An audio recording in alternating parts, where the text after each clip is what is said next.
So, I just wanted to come on here to say that a lot of people have been gang stalked, but because I have kind of like pieced together the puzzles, the missing links, I believe that Corinne Gaines was gang stalked and Sandra Bland was gang stalked, and maybe even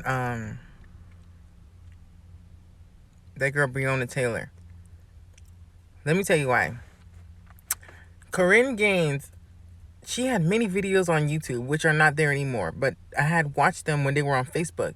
And she was saying that she was being harassed and she was being followed by many people in many cars, and the police everywhere she went would follow her and they would give her tickets for stupid reasons. All of a sudden, Corinne Gaines, they find this bogus freaking reason to give her a warrant for some tickets. And then they shoot through her house door. They said there was no gunpowder on her hands. Like, all the evidence was a lie, almost as if she was set up. Okay. Corinne Gaines was a victim of gang stalking. I know it.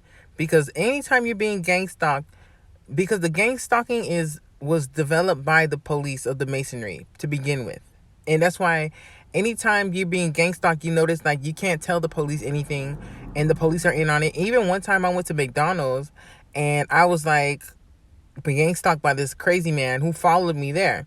And I'm like, this guy is following me. And even McDonald's is not a restaurant I would support. I'm going to make a video on all the restaurants and businesses that you should not support because they are gang stalkers themselves. This man told me, "What if you think if you think I'm following you or stalking you, why don't you call the police?" But I knew that I couldn't call the police because I saw them escorting the gang stalkers. They were in the middle of the median in the road, outside of the cars, watching the gang stalkers gang stalk me.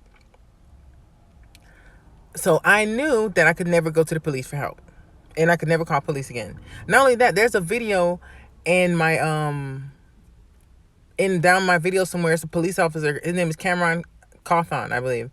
And one thing they like to do is when you call the police too many times because you notice things happening, they tell you not to call the police anymore or you're going to get arrested. And in that video, you literally hear this man saying, "Don't call the police anymore. I'm going to arrest you." And you can hear him say that on the recording that I got of him.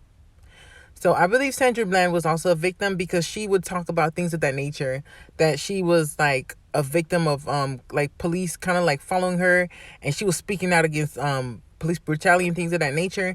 And the thing is, it's always speaking out against something. I'm speaking out against pedophilia. My ex-husband, Raphael Urias, he is a pedophile, and these people are protecting him. The sheriff's office, Judge Kathleen Kroll, they protect him.